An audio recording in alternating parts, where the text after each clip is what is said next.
Trapped by the belief that I'm not good enough, bound by the limitations and the lies that consumed my world, this was me. It wasn't until I took the biggest leap in my life to know and trust the power within. And it was at that moment I made a choice. My past will not define me anymore. Hello, I am Teri, and I know I am not alone in this. Over the years, I have found that the number one mistake that we make is that we get in the way of our own success story. Yes, I said it. On this show, together we'll tackle limiting beliefs, self-sabotage, getting stuck, fear, doubt, overwhelm, and the imposter syndrome.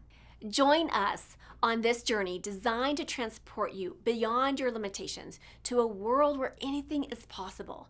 This is Talking with Teri.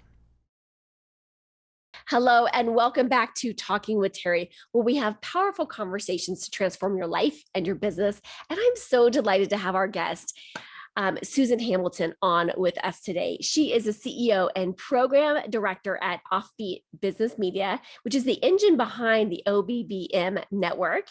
She's a TV, podcast, radio, and advertising network focused on local business success talk programming.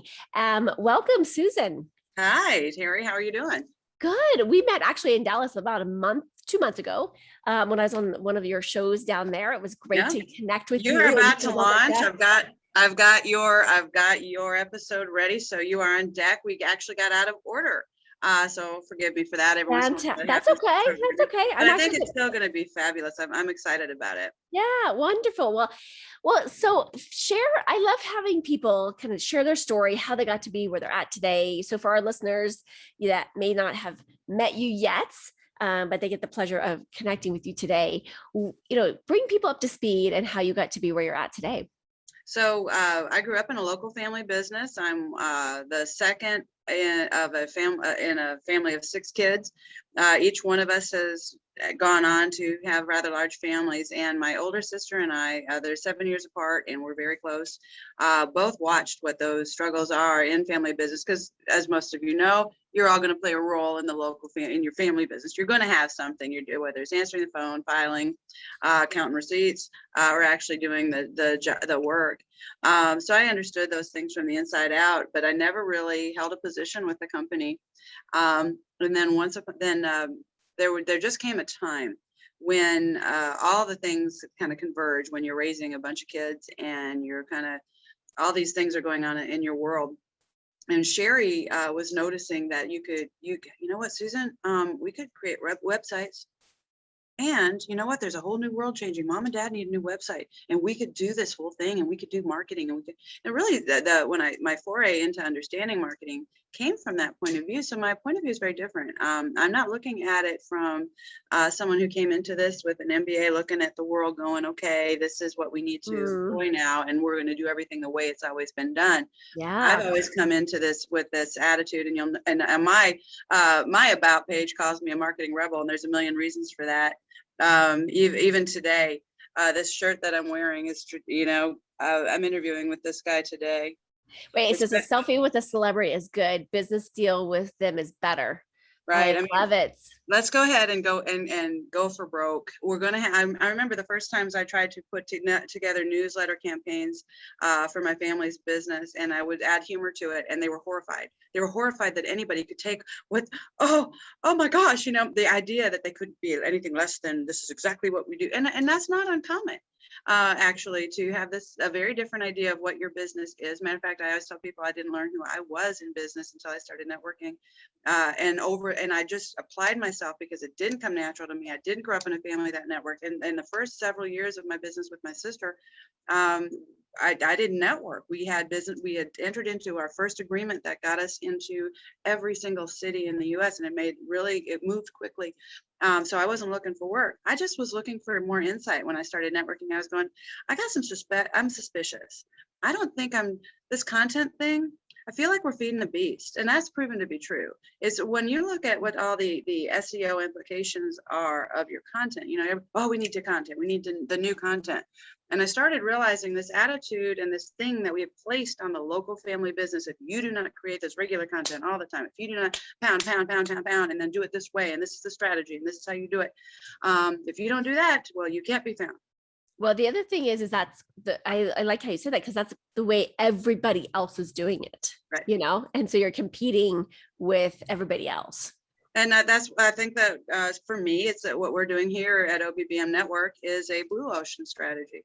And after reading that out and looking at that point of view, why is the attitude that if I do everything the way everybody else does, now I can be found? Because people think, well, that's where they're looking. You know what? If you're out here, they're going to find you easier. If you start realizing you've got to create your own blue ocean, because it's red and bloody over here, they can't see it. It's pretty thick. So it's just the same idea that, you fly above the storm. We were talking about that when you were here, this idea that you have to see where you really where you fit. And for me, all those insights every single day, I put a lot of time into prayer and meditation, and what is Susan bringing to the table today? Because I can't solve the world's problems. I can't solve the marketing for the entire world. I can do what I can do. And if I realize that I've got an audience of one, and I'm going to do the very best that I can to support and nurture this community to rise up and to do what they can, I'm going to create an environment now where that content that they're spitting out isn't just so that big tech oligarchs can tell you what to say and how to behave. And herein lies the rebel, because the way I look at it is, when are we going to start realizing that the 90% of American micro to small business tend to be family-owned businesses of 9 employees or less? That means we're building our business while we're raising our kids, taking care of our parents. We probably have a veteran, active duty, military, EMT, Leo, nurse in our family or workspace. Guess what, guys? That's why the news ain't working on us, because we know it's in our lifestyle to understand this is crap. We recognize it. Yet we tend to have a home office even after we've moved out. Because we think our tax dollars are going to be it's a great tax strategy anyway, but we think our property tax dollars are then going to support the school, support the officer. And then we find out later on, wait a minute, our kids are not graduating. They're passing these bonds, which, by the way, if you listen to the OBBM network, you'll learn about social impact bonds. What these bonds really are doing, they are not for the teacher. They sell the teacher, and they sell young parents that it is. No, it's not. There's a way that money is working that is not in your favor. I can't fix that, but you know what can? Strong local business. And what's the fastest way to put money and influence back in the local business sector? Media. What's the one reason that they're not involved in their own television, podcast, radio, advertising? Why have they jumped off of what they normally see as traditional? Because they don't see themselves in it. They've already turned it off. And they're looking for a way to go, okay, well, how do I grow my business with this? And their traditional idea is, oh, well, that's too expensive. I can't. So we created a platform where, wow, we are thinking about you. You are our avatar. We've created everything so that you can come in here and afford exposure for your business to solve these big issues for yourself, make yourself known in the community for someone who really supports your patriotic right to have a business and to have a lucrative business so that you can truly support your family, your community, your neighborhood, and have a rewarding life in business. You can do that. It's very possible. So OBBM Network is all about doing that. What is your message? What is the message that you would like to have people leave with, from the work that you're doing and the impact that you're having? I'd like to, I'll tell you what I'd like to be known for. I'd like to be known for someone that helped the community have a better conversation. We've got these camps of conversation. For us, I think it's really important to stay focused on business. Focus on what's that one thing. When you listen to the OBBM network, or when you watch us on Roku or Rumble or any of the 20 different platforms our programs exist. When you watch us, are you getting something out of it today that'll move the needle? I hope so, because when you do, you're going to come back. And I use those SEO strategies. I use the way that we look. All I got to do is make sure that the shows we produce are where people are looking when they're getting that information, because that they're looking already. This is where local business gets information, is podcasts and video media on demand. That's how they do it. So all I've got to do is make sure that we've got the topics and the answers for the things that they're looking for and have them come back, because then, Terry, then we can create an environment where we can help them understand what's really going on in their local city council and their ISD board and the county commissioner's court, what's going on in this community. And for instance, we teach the Constitution here every single week for local business. Come in and understand what the news is telling you, and what's that implication. For instance, we just had interviews with Dr. Peter McCullough, where he clearly explained something, that while we are thinking about vaccines, policy, what are we going to do about our health policies? We better be considering about the health implications and the responsibility you're taking on for all of the things that are the side effects of that. You're also liable for that when you put a policy in place. Little things like that. Does that matter to the local family business? Oh yeah, you'll lose your ever-loving shirt. And not only that, it'll break your heart if you knew you were responsible for something like that. We've got a heart in what we do. We're invested in it and into our community. So there's a lot we can do. I think, and the only way to do that, Teri, is to have a better conversation. We need to be able to talk about the things that matter without sounding like blaring, ravenous fiends. And how do we have an intelligent discussion about the things going on around us in a way that says, you know what, let's do this. Let's have good business. Let's do this. Let's have this attitude, this approach. This is working. Let's move with what works and start really kind of separating ourselves from the things that are not working, because we can't solve any of that mess until we are in a space. We got our own oxygen mask on. And right now, local business is they're going to have a hard time if we go through this again. I have not heard anyone that agrees that we'd survive going through this again. We're going to have to put our heels in the dirt. Yeah. And I think your message about communications and having conversations and having those powerful conversations, I think sometimes, like, I think media has kind of over the last 5 to 10 years has evolved into some other, I was listening to a documentary, and they were talking about, social media was used initially as a tool, and eventually that tool became, it changed. And so no longer is it necessarily a healthy tool. And so it's taken away the one-on-one communication. It's taken away some of that really powerful work that you're doing. And being in the studio, you feel it. You're surrounded by a supportive team. You're surrounded by those, people that are ready to put you on a platform to have a bigger impact. And I think every one of us has a powerful message in what we're doing, what we're creating, especially the women, the entrepreneurs that are listening to this show, is that we all have and a message that we want to carry forward, and it wasn't seen. That's why we made the choice. Sometimes it feels like it's insanity making the choice to go into entrepreneurship. But we have a real mission and a vision of what we can offer and have an impact. And I always talk about having an impact of whether that's 50 people or 500 people or 500 million people. Our message is meant to be heard, and this is an avenue to do that. Yeah, and I think the same thing with talking with Teri and you women and organizations like that, where you understand the value of really building up that tribe. Because when and for us as OffBeat Business Alliance, every member, every advertiser, that we create this environment where we have community. You're with the OBBM Network. You're not going into the media world independently. And we do everything from help you understand how to craft that message, what your goals might be, help you refine those, decide what, and then help you achieve those through the course of our relationship. And I want to keep you, so I want to make you happy. But because doing that brings it now, not everybody's a host, not everybody's a guest. Some people need exposure through advertisement. With great content, we can offer that and put people together in a way that keeps money right here in the local community.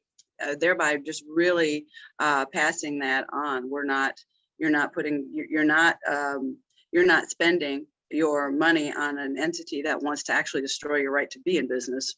So you said something interesting about social, and I think that's curious because of the over 200 elements that are behind an SEO strategy, 60% are always going to be content. And the reason for that is because what they really want, this is all about, you got to understand, this ain't about you. This is about what other people want to know about you. It's about behavior, understanding human behavior, understanding human interaction. That's what it's always been about. You can use that for business, sure, and you're wise to do so. However, realize that there's a much bigger piece of that.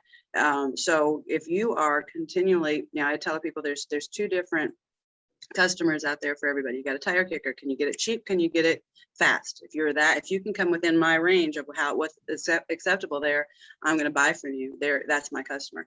Then you've got another client that is going, wait a minute, I want to know what you can't stay in business servicing your low-end client, much as you love them and you want to take care of them. You're not going to make money till you're selling your high-end client. It's selling your high-end products and services, and that customer needs something more. They need the content. They need to be able to see and hear, so that they can know, like, and trust in a very different way on their terms, because our life is moving quickly. And we've got to be able to do that. So media really allows us to get into that space. So that behavior, understanding that and understanding how content really works for you. Our hashtag is make media work for you. Really own that, because if you are out there thinking that this platform is what's making you money, so you're going to vomit your content, this is what you're going to do. And what you're missing, what it is. And I tell everybody it's time to explore. Just like you're going to diversify your portfolio and your financial portfolio, you need to diversify your social media, because right now you got Facebook, YouTube, and Google that decided they're going to tell you what you're allowed to say, what you're allowed to be, what information you're exposed to. They'll help you make your decision. And at that point, when you're playing in that field, that's kind of foolish to go, oh, wow, I'm going to make money there. I'm not convinced. So while we are still there, because there are a lot of businesses there, and we need to have that presence at this time, we are in every other network you'll find, intentionally learning those very difficult places, because they're not easy. I would say, when Facebook first came on board, they weren't easy, were they, Teri? I mean, it was clunky. It wasn't easy for business. And I feel like we nursed it, and we changed its diapers, and we raised it up so it could eat us. And so now we've got to go, okay, we're going to have to go through that discomfort of helping another network understand our behavior so that they can serve us on a better level. And I just think there's wisdom in kind of spreading that out and fishing in a stocked pond, really. Yeah, that's brilliant. That's powerful. What would you have our listener, what tip, tool, strategy would you leave the listeners with? If you wonder, if you've get involved with audio and video in some way. When I first started, I was doing what you did. I have a home office and had a camera set up, and I made sure I was doing it. And I learned all kinds of things that I hated about myself. And I learned all kinds of things that I knew I could get better. You got to start somewhere. And I think anybody would tell you that. Start somewhere, because over time you will educate yourself, and the best version of you is going to come out. So I think we just had this conversation offline. I said, we're celebrating, not this episode, but we've already celebrated over 50 episodes. And I said, gosh, I feel like I've just graduated to kindergarten. Like, I just feel like I got my feet wet, but I think that there's a lot of people out there, and I was one of them. I was mortified, and that's probably an understatement, of doing any type of kind of lives. I started doing Facebook lives, I think over 4 years ago. And the first one I did was I was mortified, and I freaked out for 7 days before Tuesday came. I did my Facebook live. I was like, oh, I'm so nervous. And I had all these notes, and I was like pretty much reading from the script. I mean, I'm not going to tell my listeners to go back and watch those, because I'm sorry. And then after a while, and it was funny because like that, I would do my Facebook live, and then I would hop off, and I'm like, oh my gosh, Tuesday's going to come in 7 more days. And I would freak out for another 7 days. And it did this for quite some time, months actually. And then it was like, it got a little easier, and it was like, okay, I'm going to freak out for 5 days. Now I'm only going to freak out for 3 days and 2 days. And now I'm like, oh dear, what am I going to talk about? Okay, let's go, And so, and I've done like, like a couple of weeks ago, I was at some friends. We were celebrating some a milestone in her life, and I was like, "Oh, tonight's Tuesday. It's 8. Hey, ladies, do you want to do a Facebook Live with me?" And they're like, "What?" And it was beautiful how it kind of unfolded, because we ended up talking about courage, but never in a million years would I have said, "Let's do a Facebook Live," with not even having a script, right? And so I think so many people are in that space. And I think sometimes it's the stories that we tell ourselves, right? It is. It's the mindset that we get in. That's like, oh my gosh, I'm gonna make a mistake. And I'm actually, I tell people that people love that. They love authenticity. I make mistakes all the time. And I kind of laugh at myself and I'm like, whoops, I said that wrong, or I did this. Mhm. And I think people engage more with that versus having kind of a scripted, like rigid experience. Would you agree? Yeah, I was going to ask you when you were first starting and you were going through that, do you remember what your biggest impediment to doing it was? What was the big fear? Do you remember? Well, when I first started, just speaking in general, I Yeah. think my biggest piece was I had a learning disability and still do, but I don't necessarily, I just say now it's just part of my personality, right? And I was always afraid of my brain sometimes doesn't know what word, like I can speak pretty fast and I can get myself ahead of me, but sometimes like I won't say the words correctly, and that was one of my biggest impediments. But then after I started doing it, one of the big ones for me was, gosh, what if I make a mistake? What if I offend somebody? What if I say it in a way that wasn't meant to be taken in that way? Or, like, and having to backpedal. The other thing was being on camera. I hated seeing myself on camera. I My don't know that that voice, changes. I don't know my that that voice, changes. Yeah. my voice. Like, I feel like sometimes, is there a way that I can modify my voice? And I have not modified my voice, although I kind of secretly want to. I was like, I like well, your voice. that's how I sound.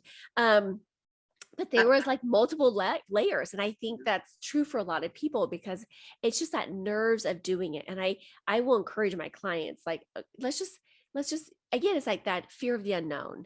And then as soon as we step into it, it's like, okay, it's not that bad. And then it's again, taking that to the next level and to the well, next level. I think you're right about the fear of the unknown. That's a huge part. Because I would say that what I hear, the people's biggest, the first thing they want to know is, what on earth would I say? What would I talk about? That's the Yeah. question. And so in that, it's like, okay, if I come up with something and then if I say it wrong, and then if I say, oh wow, and especially now in such a polarized um, way of, it's a mess. And so you do Yeah. want to be cautious. But I think that's an education. And that's one of the things that we do offer here with people, with every single one of the hosts on our network. We produce 19 podcasts and 4 television shows. And we offer coaching. So we've got coaching one-on-one every month, but also 3 opportunities for group coaching every single month for the host to come in and learn some role play, learn how to introduce themselves, learn how to really step into the business and celebrity of media, which is a very different approach. But we want to give them all the tools in their wheelhouse so that they can really kind of get over those things faster. And you're going to get over them if you start taking that journey, even if you're not with the OBBM network, you're going to get over them if you I just keep agree moving with you. forward. I agree with you. But I want to give them that kind of the professional development. As a matter of fact, that was a real feather in my cap as far as I'm concerned early on. When one of the things I always ask the hosts is, what do they want to get out of it? It helps me understand as their director, all right, how do I make sure you stay on point? How do I make sure we're really knocking off what you want people to know? Because conversations, as you know, can go everywhere. How do I keep it kind of in between the rails? And so I always leave empty boxes on anything that I'm working with people, because I want their feedback, because that'll help me grow. It'll help us grow what we're doing to really engage more. And one of the first things that I left it in, it was so good for every other host that I brought on since. And it was professional development. Somebody else said, you know what I really love about this is the professional development. And since then, as I've shown people, when they go, you know what, that I would definitely say that's I have them choose out of the 12 different things you're going to get out of having a media persona and stepping into this space. What are your top 3? So I know where to put my focus, because it is very different. Oh, what's that? We had the power went out in here. Oh my goodness, how funny. And for those who are watching on the video on YouTube, she just kind of like went into this like blue screen thing. The power went out. So, and not all the power either, just some of them. We must have blown a fuse. Let me turn on the big light. Now you'll see me there. Hang on a second. Let me get that. That's so funny. I don't know. No, the big light's out. There you go. Well, we'll just finish up. So I've got there's other lights. Oh, those are battery lights, and this is all battery now. Very cool. Now everyone's going to that's listening to the podcast is going to have to go over to and watch it on YouTube as well, because it is kind of an interesting look. It looks like she has a filter. It's neat because we've got blue lights that run on batteries that are still on, and they haven't gone out. They stay on first. So one of the things, I'm coming to you from our OBBM Network dark podcast room It's super dark now, but we have a dark room, we have a light room, we have 2 different television studios here. We've got 6,500 square feet of studio space and lobby space that I'm excited. American Business Women's Association is going to be coming on with us to do some meetings. Fantastic. And we're just here to really support the community every way that we can and empower them with media. So I applaud you, Terry, for getting out there, setting that example, kicking up Colorado a notch or 2 with your pretty face. That's right. Yeah. Well, and I will say for anyone who is thinking about it, nervous about it, the first step that you can start doing and start and play with is literally just take a video or take your camera, your phone, take a video, take 2-minute video or 1-minute video of yourself. And then you can just delete it, right? Like it's not a live, it's not, but that for me started help working that muscle to get the confidence. And then eventually work yourself up to lives. And if you like the 2-minute video, post it, right? You know what though, Terry, in truth, video, I don't think you did that. I think you did. I did. I think what you did was you went live before you were ready. Well, true. I did that. But I did I will tell behind the scenes, I was doing these 1-minute to 2-minute videos and I would, oh my gosh, I would take it and take it and take it and take it and take it. And like 69, 59 takes later, I would be like, oh my gosh, finally I post one. And I did that for a couple months, but it was so exhausting that I was like, forget that. I'm just going to go live. And so then that's when I started doing lives. But man, I'm telling you, it does get easier. Yeah. It does get better. And I sometimes will, last week, for those that were watching my Facebook Live for last week, which we're on August 13th today. And, I went out there and I had 3 points and that was it. And I was like, and I ended up talking for 25 minutes. And I was like, what the heck? But it was just powerful. It started flowing. And I think once we get aligned, and you mentioned meditation earlier, and I did this quick meditation before I step on and I say, okay, let me just get a clear channel so that the words come to me. And there's times when I'm like, I don't even remember saying that. So just getting connected with that inner being and that inner knowing, and really like, what is that message that you are meant to share with the world? What is the impact that you want to have? What is that legacy that you want to leave behind? And let's connect with that. And that's their superpower. And when we connect with that, I think that it's a game changer. And it's the only way, Terry. It's so, and it comes through. It comes through. And I think we need more and more people. One of my biggest messages is that we need more people, especially what's happening in our world. We need more people rising up, to increase the vibrations, but to help support and bring more light into the world. And really, the gifts that we were born with for a purpose. And it is, I believe, our duty to share our light with others. And I think that's what makes the work that you do so powerful, because you are highlighting those stories, you're highlighting those messages, you're highlighting those businesses that are here to serve in a bigger way. I think that, and I'll tell you what, you do more probably of the story. I don't put a lot of focus on the story here, because what I want for people I do not want to create an environment where they're spending all their time doing this to love the OBBM network and to grow this company. I'm doing very strangely, I'm empowering people. We want that on-demand content. That's who I'm working for. The people that know that they need to find what they need to find when they need to find it and get on with their ding dang life. Do not be locked into this phone. Don't do it. It'll kill you. It's there. It will kill you. It'll suck you dry. And you're not going, if this is your only marketing tool, you will lose your can. I hope you all hear that. This cannot be your own. You better be shaking hands. You better be smiling at somebody where they can see your sweet smile and see your eyes, hear your heart, and know that you are here to serve them. If the only people you are serving at this time in your life are the people on your phone and people on your social media, you are going to miss the people you can help, because most of us have realized that environment is not where business is happening. Business, there might be some really great thing that, I'm not saying great things don't happen. I'm just saying for the focus to be put back on local, we're going to have to know each other again. And we're going to have to get past a lot of these digital pieces that can get in the way of a heart-to-heart expression. Terry, you've got 12 feet of provable bioelectric energy above, below, and all around you. You get more people in a room. That is energy that nobody can stop. You talked about the light. Darkness can't survive in the light. Notice I'm light even in the darkness. I know, And, right? It's so powerful. you know, it And is. you're It's just, shining. Your shirt is like shining. that's so funny. This guy is coming in today, and we're doing his shirt line. He's got a whole line of these shirts that are so Love it. awesome. All these different things that they say, and I think they're cool. I've had him in here for our grand opening, and we've got a ribbon cutting coming up this Wednesday. But there's some cool stuff, Terry, and I think that it's not. So what I'm getting at is that means in media we have to give those tips. We have to give them that thing that they need to take Yes. away. Like you asked me, hey Yeah. Susan, what do you want people to know? And I would definitely say get out there and start the one thing, but the other is really reevaluate how indeed you're serving. I think what you'll find is that your service to this community.